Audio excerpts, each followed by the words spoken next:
Welcome back, everybody, to another episode of White Coats of the Round Table.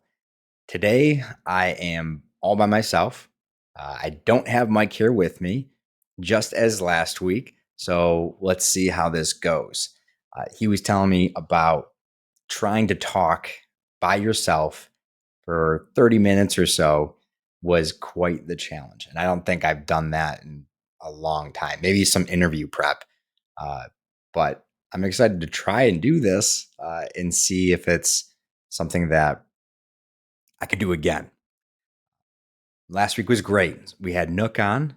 Nook Chen was discussing his involvement and his excitement about entrepreneurship in healthcare and starting a business while he was in school and trying to balance everything in life in order to still work a 40-hour job plus have a full-time business on the side and get an entrance into an accelerator program. And it got me thinking about how people that carry on two different businesses, or rather one really busy life, how do you manage it? And how do you stay sane? How do you stay comfortable with your life? And there are many different tactics, but today we're going to discuss meditation, and specifically meditation as a tool for preventing and treating burnout for healthcare professionals. Meditation is something that I've done for probably about 2, maybe 3 years now. It started off, it's not something I was looking into. It's not something that was ever truly encouraged. However, once COVID hit, there was a lot of companies out there were focusing on employee wellness and many different tactics to attack the burnout that everybody's been feeling, and also as a tactic to help prevent. And there's many reasons why companies would want to get involved in that. However, the company that I specifically worked for, uh, they did sign some agreement with the Calm app. Prior to that, we were trying out Headspace, and at that time, we were getting a year subscription for free to try out. And who doesn't like free stuff? So I downloaded Headspace at first, and I remember trying it for the first time, and it seemed a little, for me at least, it was a little nerve wracking because I didn't know if it was going to work for me. And I'm someone who doesn't really like to, I want to say, waste my time on developing something that I have no idea if it's going to work. But many health professionals and many stress reduction programs and blogs, everything out there recommended meditation. So I did try. I sat down, put my headphones in, selected the first Headspace meditation I could find, and it was it was interesting. I didn't know what to expect. I didn't really know how meditation really even worked. But I sat there, and when I was done, and I opened my eyes and got accustomed to the room again. And I can discuss that a little bit more later. But uh, a part of many different meditations are to really go internal and relax and find a sense of calm and grounding. And so when I remember opening my eyes, just the feeling I had, the feeling of rest, the feeling of purpose, the feeling of knowing myself, I found it very beneficial. So it's something I continue to do on a daily basis. And then the Calm app came around, and it was the same deal. My company purchased annual subscriptions for any of the employees who wanted to try it, and so of course I jumped on board.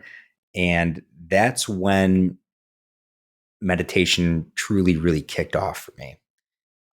And I'll go into the specifics in a little bit, but just like anybody here listening, meditation may cause some of you to turn off your ears, really just put this podcast episode to the side because it still does have this seemingly feeling of natural or hippy dippy or new age science behind it, or connecting with your feelings. And for some generations, mine and maybe some of the ones technically, I'm a millennial. Meditation wasn't something that was promoted to the, I want to say, the general public. Not everybody really knew about it.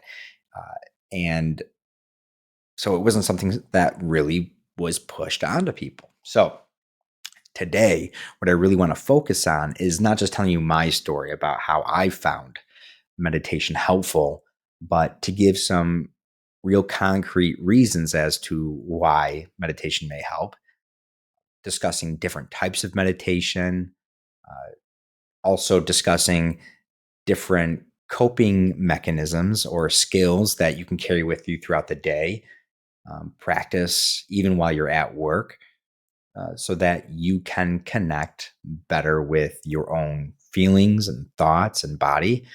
Uh, we're just going to get right into it. We talked about burnout a while back. We had 3 episodes on burnout. If you haven't heard that, I would recommend going back and listening to those, because there's a lot of information, a lot of data, a lot of studies. We reviewed some international and some companies that are native to the United States that really took the initiative to try and help their employees fight burnout. But let's talk about burnout really quick. We'll just give a quick overview again. So burnout is defined as a syndrome characterized by emotional exhaustion, depersonalization, and reduced personal accomplishment. And it usually occurs in response to chronic work stressors. And according to the Maslow burnout inventory, burnout's measured by 3 dimensions. Again, emotional exhaustion, depersonalization, and reduced personal accomplishment. And we talked a little bit about how uh, we can view burnout as a seesaw, or rather, how we balance our life as a seesaw. And on one end are stressors, and on the other end is support, or a support system or structure. And the reason why we ended up burning out is because we have the weight of the stress on one end of the seesaw. On the other side of the seesaw, the support has seemed to just flutter away. So, if we're going to talk about healthcare professionals, we need to discuss prevalence. How often is the seesaw off balance? So burnout rates among professionals, and especially in the healthcare profession, it does vary, especially in the setting that you're in.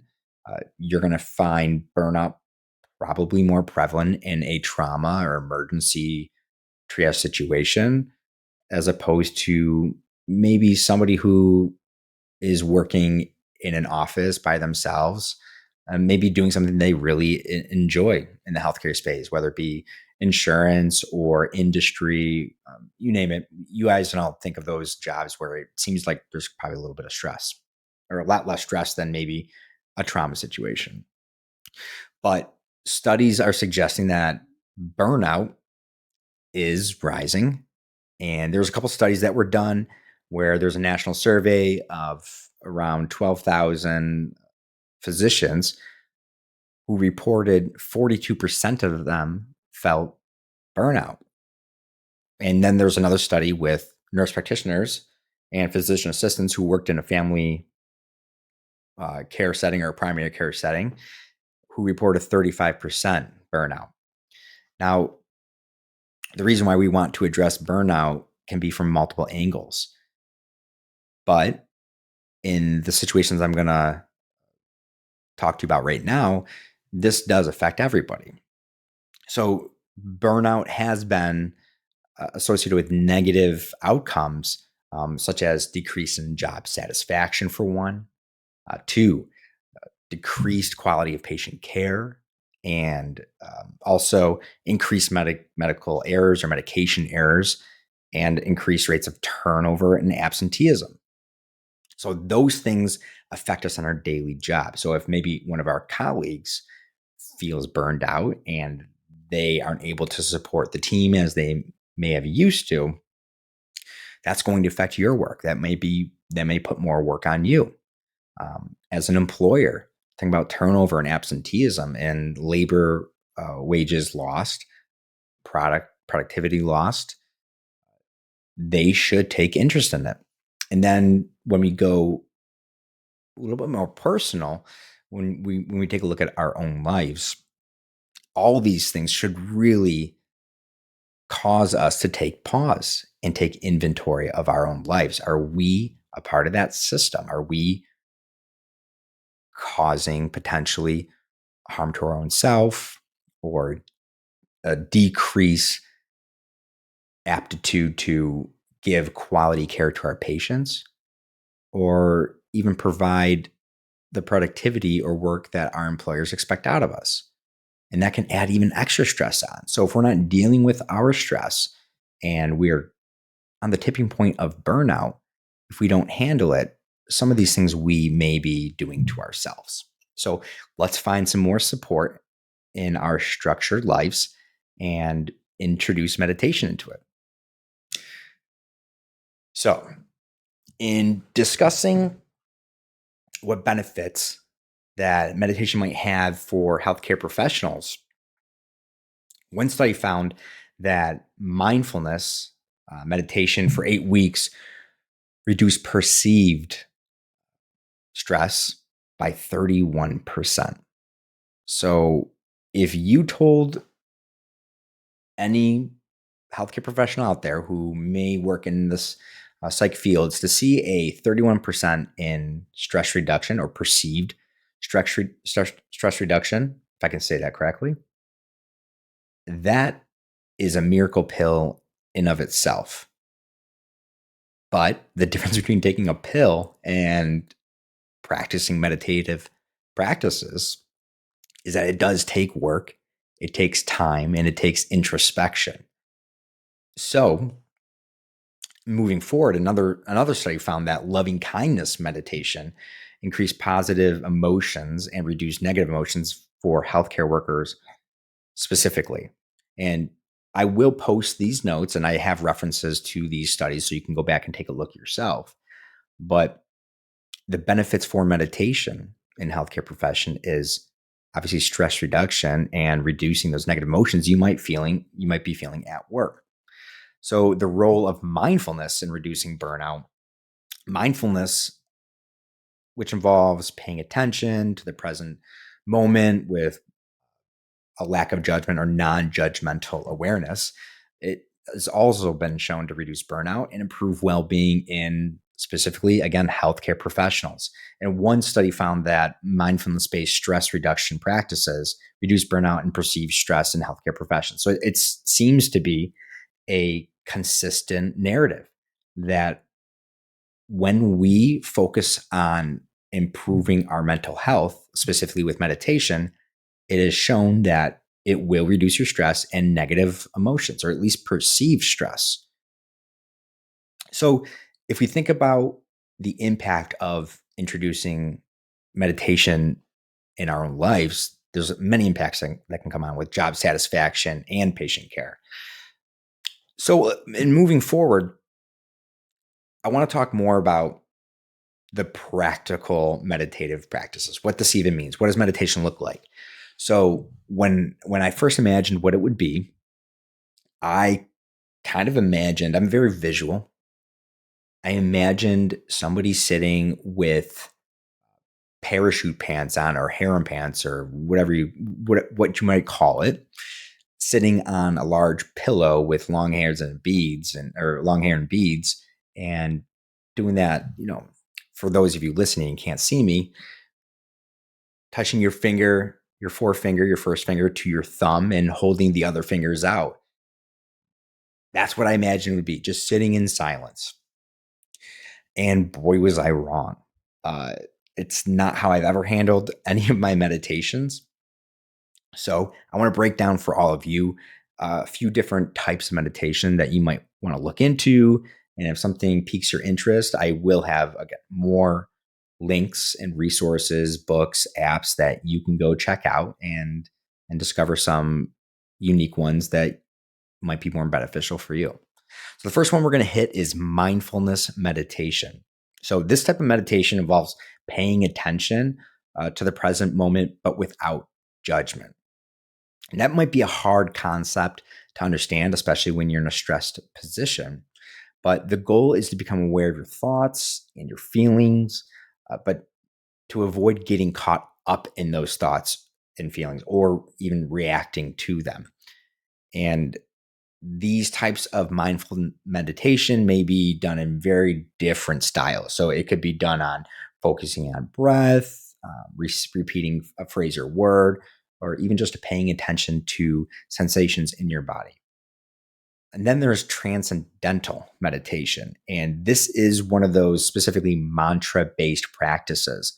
And it may be repeating some sounds, some words, even phrases, just to focus the mind to achieve that really deep state of relaxation. And those who do study this, they're probably going to sit there either on a meditative bench, specifically one of those benches that sit very low to the ground. And when you sit on it, you're doing it in a kneeling position. So your knees will be touching the ground, your feet will be underneath the chair, and your butt will sit at such an angle where it's very comfortable to sit with your spine straight. So they may sit there for 20 minutes twice a day and silently repeat internally the chosen mantra that they found to help them. And they do find that it helps them with inner peace. The third type of meditation I want to discuss is the loving kindness meditation. Now, this one I've always found to be very difficult. This is the type of meditation, or you might even heard of it as metta meditation. The practice involves cultivating feelings of love and compassion and kindness towards others. But the ones I've done really have been focused on loving kindness to yourself. And to me, even saying out loud, sometimes I hear that and I think, okay, I've got to learn to love myself. That kind of seems too surface level, or too attacking more of the facade that's sitting there rather than the deep things that are inside me. But a lot of the reasons why we even struggle at work or struggle in our life is that we set very high expectations for ourselves or high expectations for others that aren't met. And therefore, we feel as though we failed in some sort of way. So to come back to yourself and say, no, you are good. You are safe. You are relaxed. You're loved. Letting yourself know through your own words and your own thoughts the reality of your life, that you do have all these things. It's just hard to recognize it in everyday life. So if we move on to the next one, there's body scan meditation. Body scans. Typically, you will sit or lay down. Most of the time, this is laying down. Many meditative apps and guidances are set to do body scans either in the morning or in the evening while laying in your bed or laying down somewhere. And the point of this is to notice parts of your body, noticing sensations, and really feeling them. You usually go from head to toe or toe to head, and it may be deep muscle straining and relaxing, repetitive motions. Sometimes that's straining of the face, where this may look silly if you're watching this, but where you scrunch up your face as hard as you can and hold it there for 10 seconds or so, and then relax it. And you do that over again, 1, 2, 3 times, just so that you can feel the sense of tightening and relaxing. And so that when you relax, you can stay in that state. And then you move down. You might try it with your neck. You might tighten your shoulders. You might go down one arm after that and tighten your bicep, and then your tricep, and then your hand. And you do this all throughout your body. until you feel that you have gone through all of your muscles and found a way to tighten and then relax so you can stay in that relaxed position. Others might just be to feel sensations. Where might you be feeling pain? Where might you be feeling tingling? Cold air, warm sensations. And the goal of this is to just release that tension and discomfort by focusing on your body sensations. Now, I found that this is been a wonderful way to relax before going to bed because you really take inventory of how your body's feeling. Then moving forward, we have breath awareness meditation. Uh, Another one where I never found this to be something exciting or something I really wanted to try. But as I was going through some of my meditations, I try and pick ones I haven't done before to explore different styles. So there are many different types of breath awareness meditations. To quickly list them, you have diaphragmatic breathing, you have box breathing, alternate nostril breathing. Actually, I don't know how to pronounce this one. I've never really used this one, but it is Ujjayi breathing. And then we lastly have 4-7-8 breathing. Now, in breaking these down, they are just different ways of connecting to your own breath and how it nourishes you and can bring on relaxing sensations.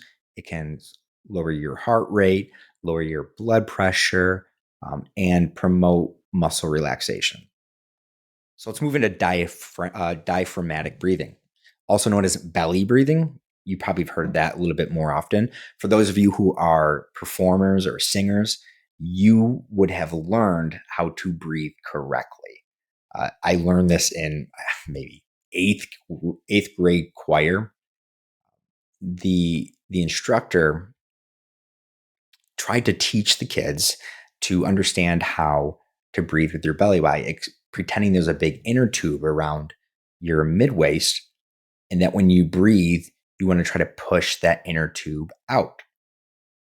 Many, many times I find myself when I'm stressed, I do short, shallow breathing. I breathe more with the intercostal muscles. My shoulders might rise and my chest might rise. There's very little movement in the belly.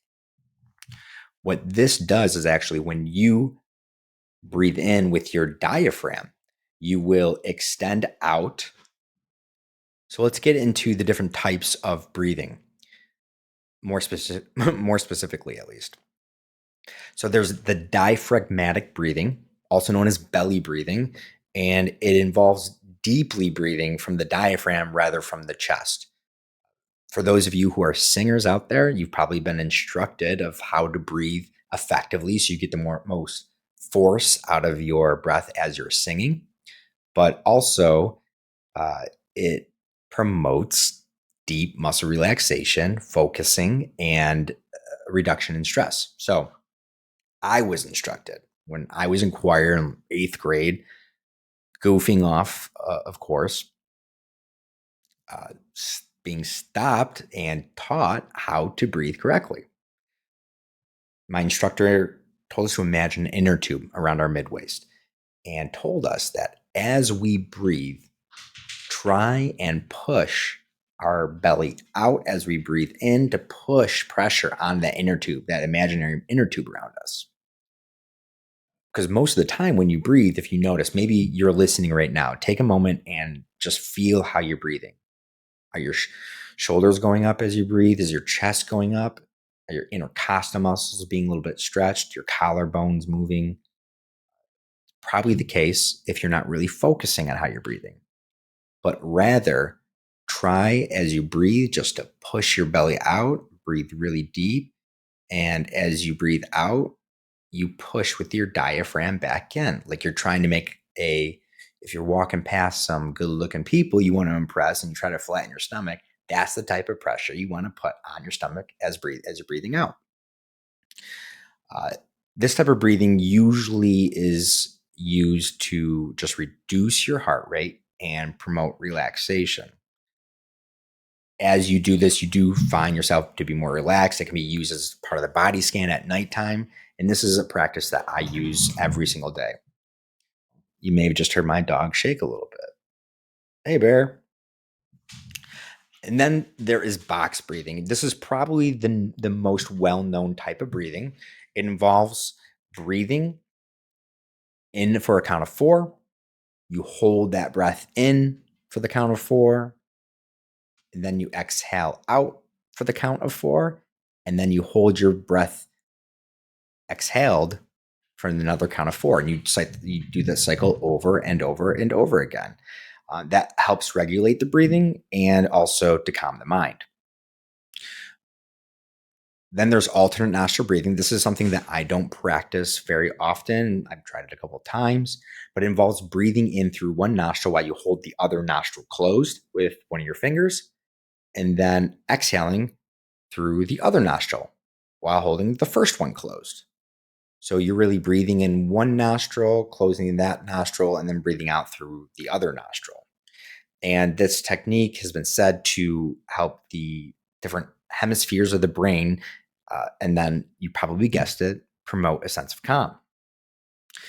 The Ujjayi breathing, spelled Ujjayi, is a breathing technique commonly used in yoga that it involves breathing in through the nose and slightly constricting the back of the throat. And when you do this, it creates a whispering sound in the back of the throat, and it can help focus the mind and promote relaxation. Something I just haven't really got this one down yet, so it's not a tactic that I use commonly. And then lastly, this is another one that I've used pretty consistently, is 4-7-8 breathing. And this is a little bit different. It's very similar to box breathing in this way, but you inhale, again, with your diaphragm. You inhale through the count of 4, you hold for the count of 7, and then you let out for the count of 8. As you can imagine, of course, any slow breathing or controlled breathing techniques are going to reduce your heart rate, reduce your blood pressure, and also promote relaxation. Now, breathing is essential to good meditative practices because it shows control of your body. It connects you with your mind and your body. So you make that connection using breathing techniques. I find that at work specifically, this is where we can implement these things. Sometimes work can get very stressful. It can get very overwhelming. And it can get to a position where you just don't know where your mind is going. You just feel frantic, overwhelmed. It's not natural to recognize this and then use a technique that will stop your overwhelmed mind or your racing mind. So I had to set reminders or timers for myself to say, okay, my timer goes off in an hour. How are you feeling, John? Do you feel stressed? Do you feel you're tight in the neck? Do you feel that you're breathing properly? Are you annoyed by people more often than usual? Are you talking less? Are you talking more? Just take a moment to settle in. What are you feeling? And if I'm feeling that stress, it doesn't take very long to do this breathing because you don't have to close your eyes to do this. You can count in your head, breathe in, breathe out. Nobody ever has to know that you're meditating at work. I find this extremely beneficial, especially when there's a lot of people around and I can't just step out, especially when you're very busy and working with others. So, with these breathing techniques, I would encourage you, if you've never tried any of these before, pick one that sounds interesting. I would recommend starting with box breathing, uh, just because it's easier to count the same number and you get into a rhythm. And sometimes you can actually just stop counting because you have that rhythm down. There is a style of breathing, though, that while you're usually counting, you will breathe in, holding it, breathing out, like with the 4-7-8 method. But instead of always just counting the numbers of seconds you are breathing in, breathing out, you're actually counting the amount of times you have breathed. So at the end of each breath, you count 1 and then 2, and you get up to 10, and then you count backwards again from there: 10, 9, 8, 7, 6, 5, 4, 3, 2, 1. And if you get distracted and unfocused, you stop your breathing, go back to number 1, and start back up again. And this isn't something that you have to, I've got to make sure I get to 20. It's to get yourself to a point where you recognize that you have reduced your stressors and you feel more relaxed. And that's individual for everybody. And then lastly, uh, at least number 6, the type of different meditative practices that we can instill is more, this one's a little bit more active, because we've talked a lot about these meditative practices that where you sit, you focus, you lie down. It's more of a relaxed state, very little body movement. But there are other meditative practices known as yoga and Tai Chi, not something that we really think about Tai Chi being a meditative practice. But there are physical movements, slow and steady and purposeful, involving correct breathing while you're moving, that help promote that relaxation and focusing of the mind. So after going through these few different types of meditations, I'll tell you a little bit about how I handle my day. So there are moments where I am better on some days than other days at maintaining these meditative practices. But then I do notice the days that I don't do these meditations. So it's very obvious, at least in my body. So at the beginning of my day, whether it is at home or right before I'm going into work, I will take a moment. I will open my Calm app, and I will continue on with either a series of meditations that I'm doing with Calm, or I may pick a brand new one that I haven't done, focusing on what I'm feeling. I'll try to take inventory for a moment and say, okay, do I feel stressed? Do I feel alone? Do I feel burnt out? Do I feel overworked? Whatever these feelings are, I try and find a meditation that focuses on that. And then I settle into it for a moment. I do have one of those cool little chairs you can sit on and kneel on the floor. But I also sometimes will sit in a chair straight up. Sometimes I may kneel on the ground without a chair underneath me. I may sit on a pillow cross-legged. There's many different modes to how I position my body, but I will sit up straight, and I will take just a moment to settle in to where I'm at in that day and give purpose to my meditation, really purpose that I'm going to focus. And so I'll take a few breaths and I'll turn on the guided meditations.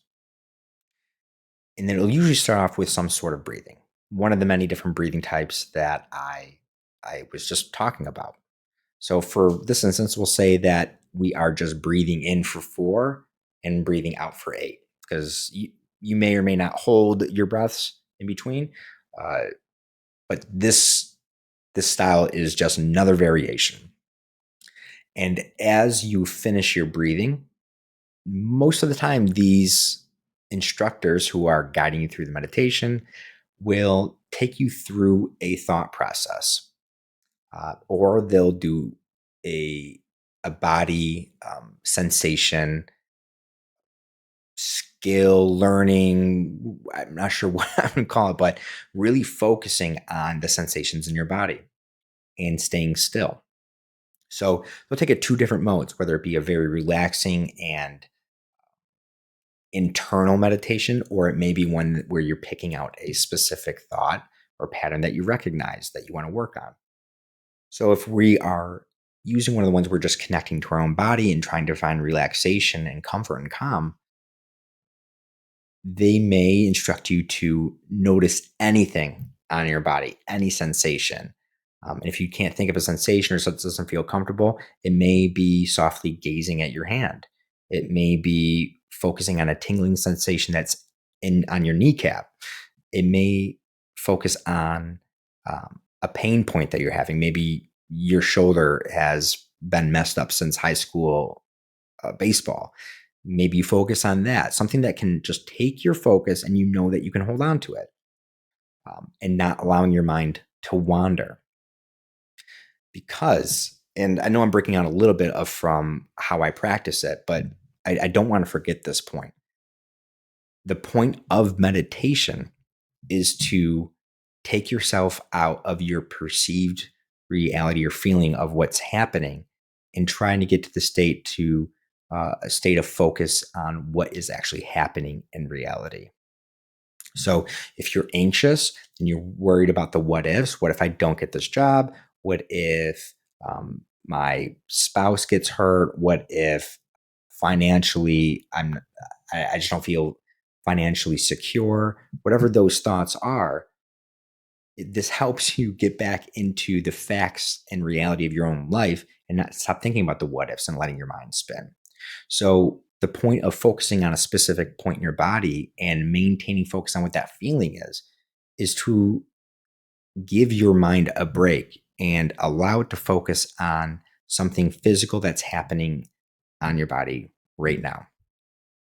So as I might work through that, it could be 8 or 10 minutes. It could be as little as 5 minutes. And some of these meditative practices will go on to maybe a little lesson where you will focus on gratitude per se. And they may say, okay, we're going to talk about how gratitude helps reduce dissatisfaction. So think about something you're grateful for that you've done. Think about something that you're grateful for that somebody else has done for you. Now be grateful for what you have. Think about a couple of things that you have that you're grateful for. Be grateful for what somebody else has on their behalf. Be grateful for everybody in the world. Just show gratefulness for everybody. And although it's just a feeling, practicing gratefulness we know this, does bring more satisfaction because you see the reality of what you have or what maybe you don't have, not even comparing it to others and just sitting in that gratefulness of the things that I have. And that's just one example of a lesson that might be taught that day. So when I finish with those thoughts and the practices and the coping mechanisms and skills that were being taught in this meditation, there will be a moment to which you will be instructed to get accustomed to the room again. Bring yourself back to where you are by wiggling your hands, by wiggling your toes, by opening your eyes when you're ready, and just looking around and taking in where you are. Uh, it has really changed the way that I handle stress. It's changed the way that I think about my life and the world around me. And especially in those moments where I used to get much more overwhelmed, more consistently than now, where I will think in a moment of overwhelmed nature, I'll just think, oh, okay, I know that meditation helps me. It's helped me so many times. Uh, I'm going to do that. And the more and more and more that you practice something when you're in a state of anxiety, stress, fear, whatever that strong negative emotion you're feeling, if you practice that over again, eventually your body will recognize that this is how you handle stressful situations. And I'm getting to that point. I'm not fully there, but the more and more that I see that success is what drives me more and more to practice meditation because it is working. It's a wonderful coping mechanism. Now, if you're wondering, how is this something that I can instill in my life, or how is this something that I can start practicing tomorrow, even or even tonight, whenever you're listening to this? I will give you a couple different apps that you can go check out. I talked about two of them already. One would be Headspace, and it's again it's a popular meditation app that offers guided meditations, mindfulness exercises, and something that I absolutely love is sleep sounds. And I'll talk a little bit about sleep sounds in a moment. It does offer a variety of meditations for different situations, like we mentioned, stress reduction, sleep, and anxiety. It does have a free trial, so I do try to give some paid and some free resources so you can dip your toes in if it's not something that you think that you're ready for. Then there's Calm, the Calm app. This is one that I use consistently. It has the meditations, breathing exercises, but not just sleep sounds like with Headspace, but it has bedtime stories. And that's something I do really like. They even have ASMR stories of, where you will hear, it might be the inside of a bookshop. It might be a tailor shop, hearing the sewing machines or the cutting of fabric, or it could be a celebrated celebrity voice. They call it celebrated voices, where Matthew McConaughey is reading, or your boy Harry Styles reading a meditation for you. I don't usually go for those. I do like some of these bedtime stories though, where uh, the fantastical lands, or even taking a walk through different parts of the world where they're explaining and looking around. Something I really like are these sleep stories. So Calm does also have a free trial for new users as well. So I would recommend either of those would be great. For other ones, we have Insight Timer, and it's a timer really for more meditations, silent meditations, but they do have levels of experience. So if you're a beginner, you may not feel comfortable doing a long 20-minute meditation. You might want to start with 3 minutes or 5 minutes, which I still do those sometimes when I don't have a lot of time. So Insight Timer would be a good option. Mindful.org, it has many more resources other than just guided meditations. They have articles, they have books that they may recommend on their website, and courses for mindfulness meditation. And my last recommendation is, I've never done this, but I've read about it. It's a mindfulness based stress reduction called the MBSR. It is part of UMass Meds.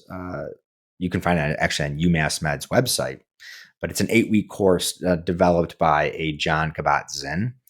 Uh, really a boot camp of sorts for meditation to get you up to speed, uh, giving you many more coping mechanisms. And uh, I'm going to look into it to see if it's something that I want to use as well. But if anybody else has done this, I'm curious to know what your experience with that was. So please reach out and let me know. Now, this conversation, although it's by myself, this is something I am passionate about. I'm already at 43 minutes, and I didn't think I was going to be able to talk this long about meditation. And truly, I really believe I'm just scratching the surface at what meditation really is. So, in the future, this will be something that we bring up again. And my hope is that anybody coming out of this today will say, okay, either A, I've tried meditation and I don't want to try it again, uh, but I'll check out some of those resources. I'm happy enough with that. But I would ask everybody here listening today to just try it out. And you might feel silly. It's kind of feels like interviewing in front of the mirror. Practices that just feel uncomfortable because it's the first time you've done it. Take some time and really just commit to believing that it could work for you. And I mean, there's nobody's watching you. Just do it. Don't be embarrassed by it. Uh, I think that's really at the core of what happens with meditation is folks either see it daunting or something that they don't or can't do, or they feel embarrassed by doing it. But if these mechanisms work to reduce your stress and therefore increase your love for your job, or your love for the space that you live in, or your friends, that will reduce all these medical errors. This is going to reduce the turnover, reduce the stress on you or maybe your coworkers if either of you are having a tough time. This is science backed at this point, where it used to be this new age feeling. We've got lots of data here, lots of studies showing that meditation is a great practice for those who find it helpful. I hope this is something that all of you value, or Well, I appreciate everybody listening today and taking a moment to sift through all of the thoughts that I have on meditation and listen to some of the data and some of the different types of practices. I challenge everybody to just take a moment, sit alone, download one of these apps, or go to YouTube, do a free meditation, and just see if it does anything for you. And it might not for the first time. It might be difficult to focus. So I'd say give it a couple of tries. See if it works for you. It's something you can do standing at your workstation in the most stressful times. Next week, we're going to have Mike back with us, and we have a special guest coming. And I'm not going to say too much about it, but this is someone who uh, I respect and have found to be very similar in the comedic style. So I really enjoy this next guest coming with us next week. We'll be talking about advocacy in healthcare, and I'm going to let the guest be a surprise for those of you out there. Again, thank you for listening to another episode of White Coats of the Round Table. My name is John McDonald, and we are usually joined here with Mike Asback, not present with us today, but I am thankful to have the brakes back because I'm the gas, he's the brakes. I need the brakes. So if you join us next week, we'll be happy to see you. For those of you wanting to engage or ask questions or even give any ideas or topics that you want to discuss, please go over to www.whitecoatsoftheroundtable.com, or you can visit us on our Facebook page or LinkedIn, where we will certainly respond to anything that you have to say. Thanks for joining us again, and we'll see you next week. Thanks. Bye.